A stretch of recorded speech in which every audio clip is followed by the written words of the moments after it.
is my second installment. I have no clue how those sound on the microphone. I have my microphone way out here, and the drones on these pipes are really subdued. But I'm gonna fly with it anyway. So, hello again.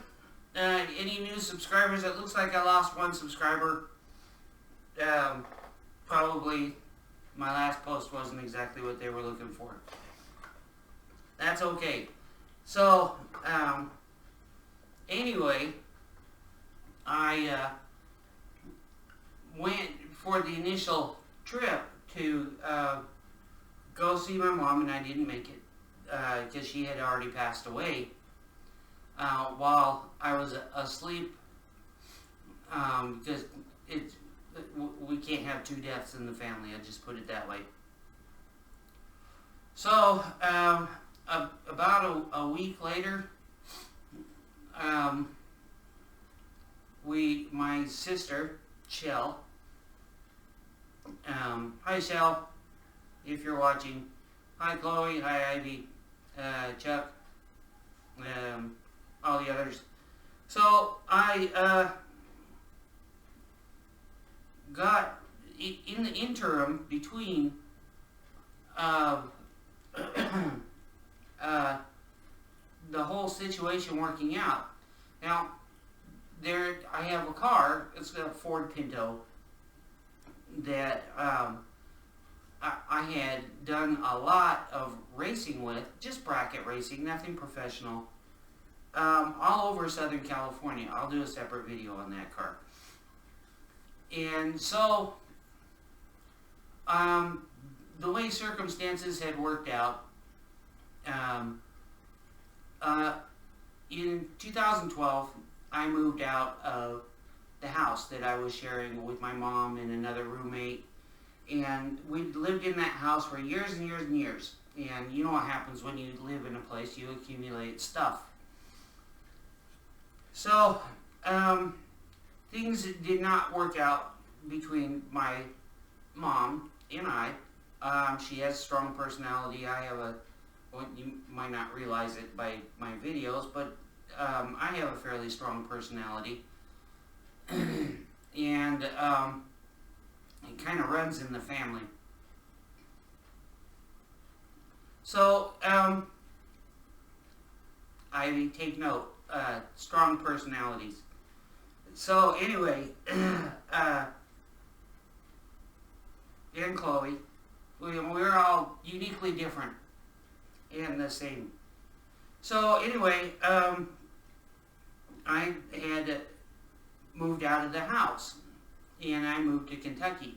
Well, I couldn't obviously take all my stuff with me on the first trip, and I ended up in Kentucky for about 8 years. And during that time, after I left, things kind of started to fall apart at the house. Now, this house was our central place. We had 4th of July celebrations, Christmas, and all kinds of other stuff that had gone on at this house. So the house was kind of special, even though we didn't own it. But we had been there a long time. Probably long enough to have bought it if we would have done that. So, because the price was right when we moved in. This was right. Well, anyway, that stuff's not important. So I ended up having to leave a lot of stuff behind. 2 cars, my Ford Pinto and my Oldsmobile Cutlass, F85. It's a Cutlass body. So anyway, I went to Kentucky and raised a family as much as I could, and that was stressful. But during that interim, things kind of started to fall apart at the house, and I'm like, well, I'm away from this situation because I'm not going to deal with the ongoing personality clashes that were going on at the time between me and my family and everything like that, and I just wanted to strike out. And I had wanted to strike out and leave and go off and be a bachelor somewhere else. Well, haha, family, my fiance, girlfriend, and her kids thing. So that was stressful, and I had the gumption to stick it out, and I stuck it out for 8 years, and was still sticking it out. So anyway, that was not easy, but I made some really good friends in Kentucky. But that's not the gist. So anyway, this Ford Pinto, because I knew I was going to be leaving, I had started to reassemble the car, but I didn't quite make it by the time I needed to go to Kentucky, because I had already made a couple of trips to Kentucky to secure a job and all this other stuff. Now there's other stuff, part of this story, that I'm probably going to post on my manifesting page, because there's a lot of good stuff that happened in that. So anyway, things kind of started to fall apart within the last couple of years, 3 years or so, of my mom and a very good friend of mine. His name is Rob, and he's not active on social media at all. Now, which he's probably smart in that sense, because you can put a lot of work into social media and not make any money, and it's not important. So I do it for the fun of it, sort of. So anyway,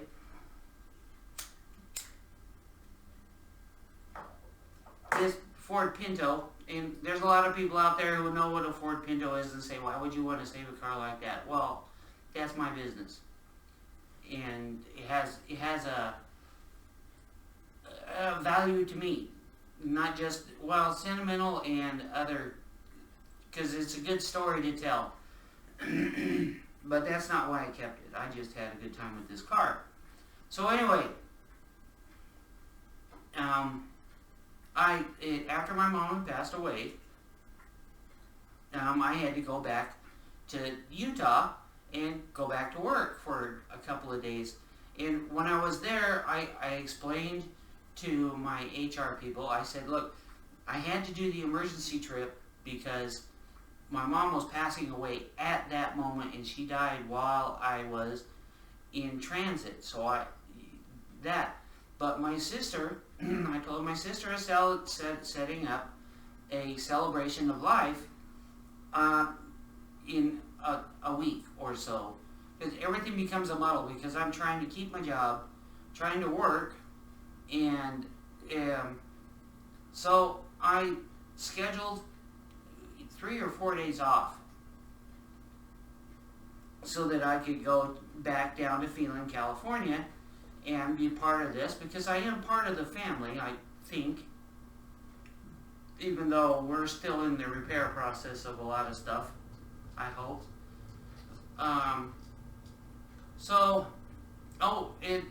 There's two things. I'm kind of jumping around. Now, since I've lived in Ogden, because of the way things worked out for me in Ogden, is I stopped attending the LDS church, because it caused a lot of problems between me and my fiance, and she went through a major depression because of the way things worked with the culture, the LDS culture. So, and I think if I continued with the church, I would be a hypocrite, and I think God or the universe hates a hypocrite worse than it does a straight out liar, because it's slightly worse. It's a liar is deception, but a hypocrite is one who keeps doing something and perpetuates a lie. So anyway, so you create your own curse. So I left the church, and because of my foot and because of the way things were working, I started attending a Pentecostal church. So on the first trip out there, I went to this Pentecostal church because I knew what it was out in Phelan, and left an offering. And there was a circle of about 15, 20 people that circled around me and gave me a blessing. A blessing's a blessing's a blessing. Okay? If you believe in God, you believe in the universe, you believe in a strong higher power, great. Because you know what? Any goodwill is goodwill. That's it. Period. I'm not going to go off on that rant. So anyway, I got a blessing out there the first trip. The second trip, I got another blessing from that Pentecostal church, and I'm a member of a Pentecostal church out here in Ogden, and that's a different story. So anyway, the night before I was supposed to go back to Phelan, California, a couple of nights before, I get a text message from somebody, I don't know who they are. And my Pinto, because my mom had been moved up into the high desert, so she had to get out of the house that we had lived in for 20 plus years or so, because she couldn't afford to stay there anymore. And the house was literally falling apart. And there was a lot of peripheral stuff going on around there that, you know, because I moved to Kentucky and then I moved to Utah, I was no longer part of that, because the drama levels were, it was healthier for me to go to a stressful situation in Kentucky than to stay where I was at. So I had to quit my job and went. So anyway, what ended up happening is my sister and Chuck bought a trailer up in Phelan, California, and so what ended up happening, and I don't know how it worked out or who paid for it or whatever, but my Oldsmobile and my Pinto were transported up into the high desert in California. And now there's a lot of people that were helping me out that didn't know me, and I don't know how it worked out or what, but my mom had a unique personality, and she was able to get people to help her. Now, part of her uniqueness in her personality is she was always helping everybody else. So she would give the shirt off her back to help other people. And before she died, she still was making plans to help other people out, even when she was on her deathbed. So, the way things worked out is my cars got transported up into the high desert. Well, I'm busy trying to survive here. And my Pinto ended up, it was being farmed around in a bunch of different places that I didn't know about. Nobody told me anything about what was going on or how things were working out. Everybody's afraid to communicate with me for some reason. So I get left out of the information trail for a lot. Well, I tend to overreact. But that's a family trait. So, anyway, so I'm getting ready to go back to California, and then out of the blue, I get a text message on my phone, and I had been communicating with one person about the Pinto, who, excuse me, but cat wants a window. You want to see outside?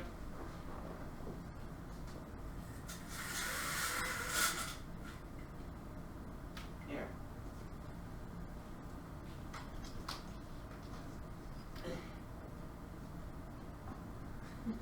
Tools. You silly butt.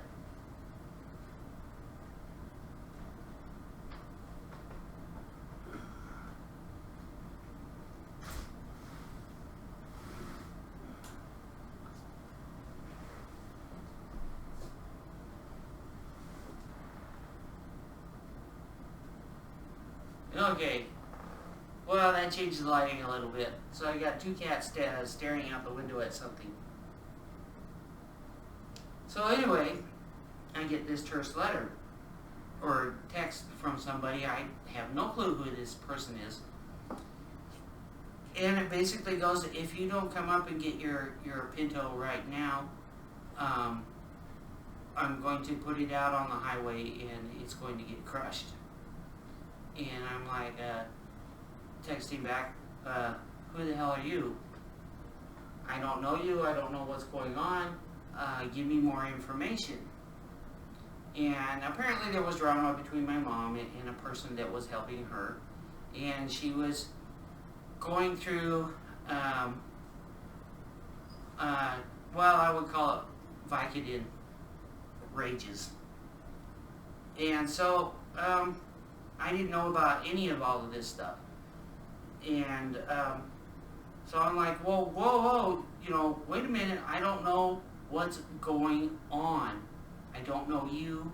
I've never met anybody in person out in Phelan, so I don't know what favors have been done or who's doing what for who or in this, that, and the other. Nobody has communicated with me. All I know is that I just got your letter saying you're going to crush my car because you want to crush my car. So I sent back a text message saying, I don't know who you are, I don't know what's going on, I don't know what the circumstances are, I don't know what happened, this, that, and the other. My mom just passed away, and, my understanding was that the car was safe. So,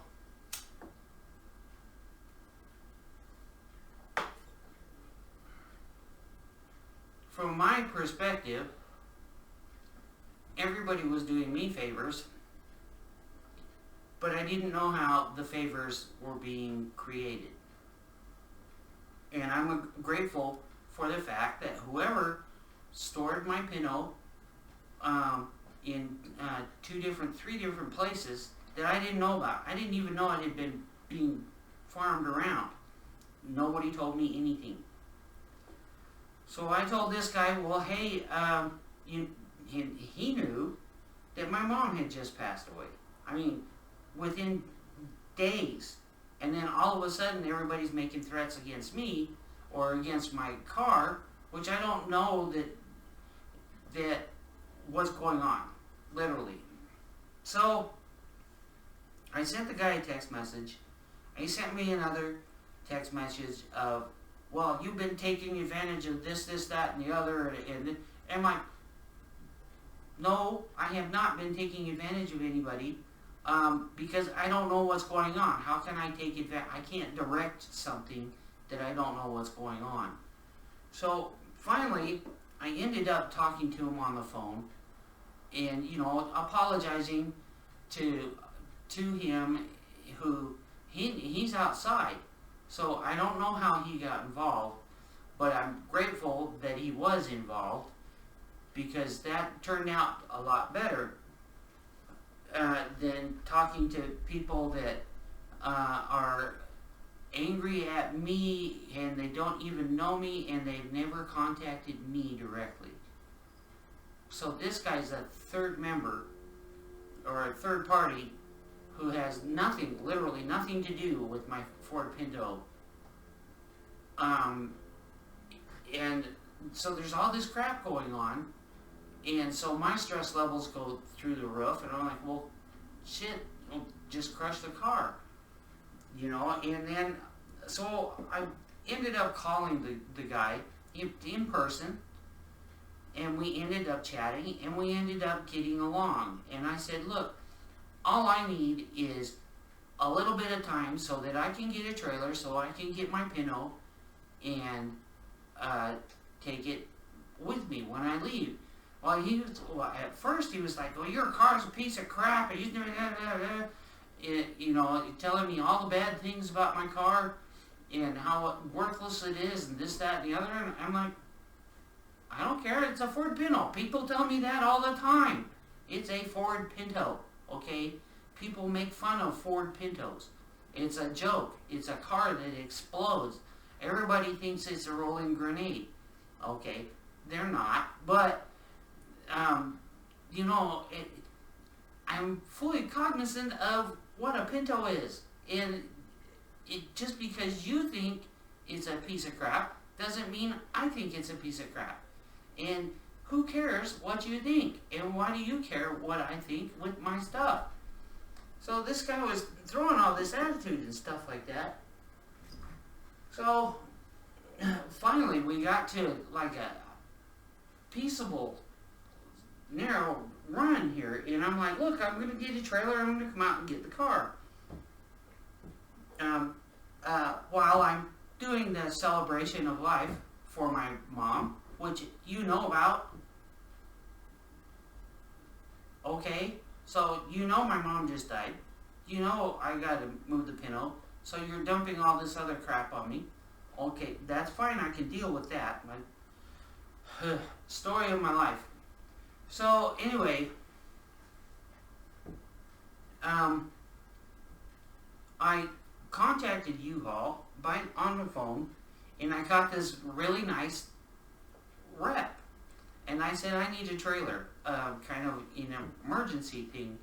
And I said, I'm up in Ogden, Utah, and I need to recover a car down in Phelan, California.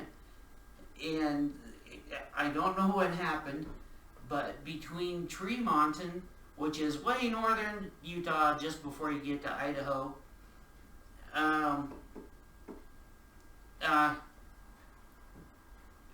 all the way down to Southern California, could not find a car hauler trailer.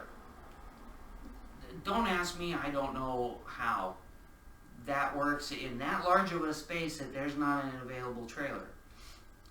But I explained to him what U-Haul, what I needed to do, and I needed to get a car in California and bring it back up to Ogden.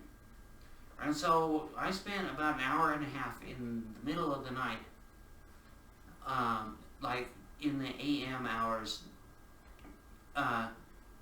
working with this person, and they finally found a trailer in St. George, Utah, at the U-Haul down there. And now, see, I've never towed anything before, so I've got this entering a dark room or entering a dark tunnel fear going on, or anxiety about towing. So we were able to locate a trailer in St. George, Utah. So okay, we got that settled, and the lady charged me, it was under $200 for the reservation. And so that morning, because I just stayed awake, that morning I stayed awake and timed because I'm really good calculating time to distance in my head. So I knew that the trailer shop, the shop that had the trailer that I needed, opened at 7 a.m. So I knew exactly when I had to leave here, or Utah, to get there. So I drove down there from Ogden, Utah to St. George. It's only a half a tank of fuel on my excursion. So, well, slightly under half a tank. So I refueled and went and got the trailer, and you know, everything was hunky-dory with that. So, you know, boring drive with the trailer going through Arizona down to Phelan. So I finally made it to Phelan, and it was still daylight. So I drove straight over to the address of the guy that said he was going to crush my car. And so I got to talk to him in person. I'm not angry. I'm not confrontational. I'm not anything. You walk up, direct eye contact, shake hands, and say, what happened? Literally. Because, you know, being angry never solves anything, especially if you're dealing with somebody who already has an attitude towards you who's never met you. You meaning me. So I've learned this dealing with confrontational people over the years. And literally I was in the mode of, I just scrapped the Pinto. And then everybody is like, no, you have to save the Pinto. And I'm like, well, I'm ready to get it crushed. Or, I'm like, excuse it, but I'm in fucking mode. So, because I'm just tired of dealing with all this crap. Everybody's blaming me again for everything that's wrong on the planet. So, I talked to the guy. He said, look, this is what we can do. Mind you, I've been up since 0:30, 12 a.m. And plus I had already finished my work. So I'm awake all these hours. I haven't eaten anything. And I get to California, I meet this guy, and I talked to him and I found his address. And so he says, well, why don't you leave the trailer here so that we can, I had to buy a tire for the Pinto because one of the tires had failed and exploded. It was a pretty dramatic thing though. The wire casing was all spread out all over the place. So anyway, I'm like, okay, alternate universe, talking to this guy. He's same age group as me, same age bracket. He's got a bunch of kids and stuff like that, and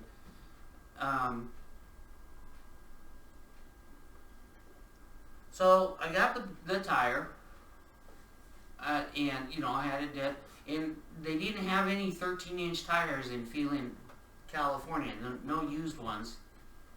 So I had to pay $65 for a brand new tire that I'm never going to use, other than to transport the Pinto. So, okay, somebody else benefited. Okay, good karma. And I paid cash for it, and those people were super, super nice, and I ended up meeting some Korean people. And I know, 안녕하세요, 감사합니다. That's just me, okay? My sister, if she watches this and makes it this far, which won't happen, she'll be all into him. So anyway, I made friends with some Korean people, and I was able to make an offering at the Pentecostal church. So that's my second offering that I've done in the space of a couple of weeks, because it's all so compressed. I'm busy doing all this stuff. Yeah, and it's not compared to what my sister was doing to take care of the celebration of life. So anyway, I made friends with this guy. I went and got the tire, and we hooked up. The trailer was confusing, too many things happening all at once. So we loaded the Pinto onto the trailer, and that night, and the guy said, well, look, you've got all this other stuff that you need to do, and you still need to drive around and take care of things, so you can leave the Pinto here on my property, which has been on his property for I don't know how long. I honestly don't know. And so he's like, well, everything's fine here, nothing's going to happen with the Pinto. And I'm like, well, in my head, because I'm already in the sleep days, I'm like, well, that would be a bad thing if you scrapped the Pinto and the trailer together. So, yeah. Anyway, he ended up being totally nice and everything like that. I've never towed anything before. I've never had to back up or anything like that. I mean, I'm the first person. If I don't know how to do something, I'm the first person to confess. I don't know how to do this. I've never done this before. I haven't a clue. Can you help me? I have no problem asking for help. It's not a pride thing. Doesn't mean I'm stupid or anything like that. It just means I've never done it before. And if you can make me safe, great. So, anyway, hold on a sec.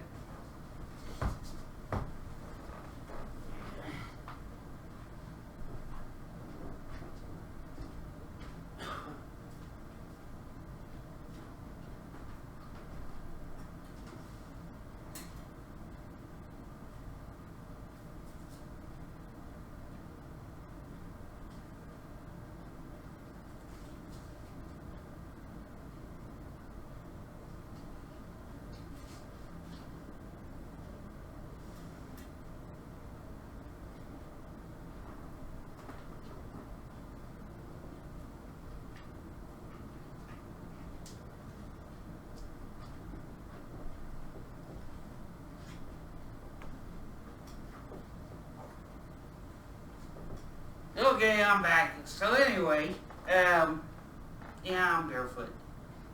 Anyway, we got the Pinto secured. Went and did the celebration of life for my mom, which turned out really good. I met a lot of people, and everything like that. And part of the plan, kind of worked out, was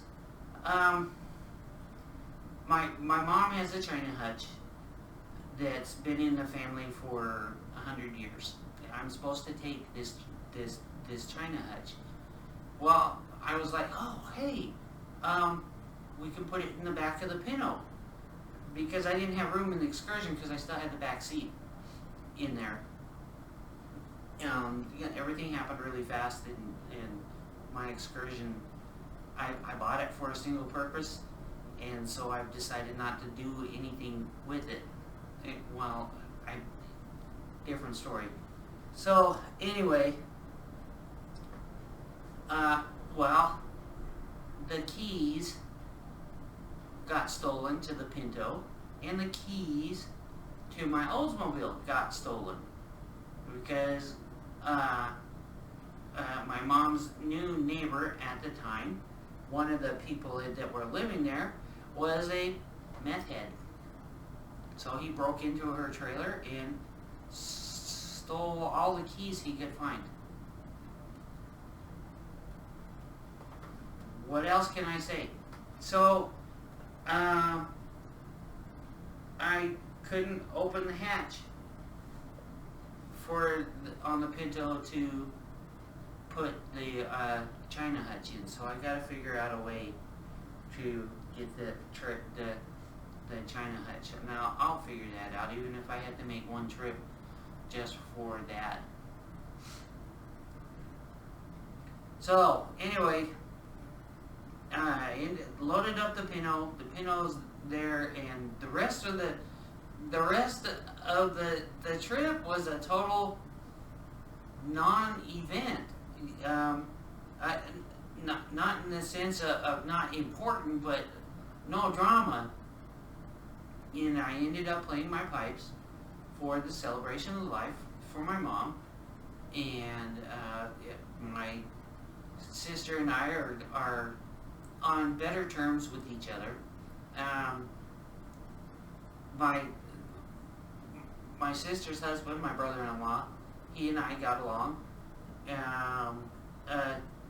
My nieces I didn't know that one of my nieces follows me on YouTube, so hi Chloe. And my other niece, she's got a strong personality, which runs in the family, and our side of the family. So there's some work that I still have to do on that, and I don't know how to do it, but that's okay. For this family, it's been a really crappy year. We've had 2 deaths and a major accident in which we almost lost my one niece, and well, it could have been much worse. So, and you know, all that drama with my foot and everything. So everything, the Pinto is home, well, at my house. And it's, I've been cleaning it up, and it's not as bad as I thought it was. I got all the parts out of it that are there. So I have everything that I need to get it running. But that's the part two, you know, and I was just under the gun, and I probably only got one night's full sleep, and I ate a bag of the chili Fritos, and that was about all I ate. So, because I was so busy doing everything else, and when I'm stressed, I don't eat, because I don't think about it. So anyway, that's the second part of my story with my mom. I'm working on getting back to normal playing. Like my drones on this are so subdued. I mean, they work great with the chanter, but because of my recording setup, I can record the chanter or I can record the drones. But if I try to talk to you guys, I have to put the microphone way over here to get the sound of the drones mixed with the chanter. So, and I bought a Yeti microphone, but it's only designed for working with voice, because it sounds like you're talking. The sound sounds like a tunnel. And I've tried setting it up, and I don't want to spend the money on a dual input equalizer, all this stuff, because then I don't know how to set my levels. So anyway, everything worked out really nice for my mom. I know that she's okay, and I know that she was able to communicate on the most fundamental levels with my sister and myself. Oh, by the way, my hotel room at the Motel 6 was number 331, not 313. I mean, on the second trip. So, and my sister's, oh, well, you can sleep at the trailer. And I'm like, nope. Nope. So, you know, and there's lots of people, and my mom knew lots of people, and trying to disperse compassion to everybody is pretty difficult at times, but it's a growing experience. And when my mom always encouraged everybody to go out and explore and develop your interests and talents. So, you know, every family has good and bad. So anyway, this is the end part of this video. And Mom, we all love you. You know, you were quite the character, and you know, you fought to try to help everybody all the way to the end. And during the last part of your life, last year of your life, I tried to call you every day, and on my break at work, and so we could at least converse, and we had some really good conversations, and you were able to communicate with me some of the things that were going on with you, and well, anyway, I still love you. I've always loved you, even though we really had a hard time towards those last couple of years of communicating. And there it is. So that's the end of that part 2. Life happens, you know. You gotta try to grab it while you can, because you never know what's gonna happen. And thanks for watching. Have a good day, and bye.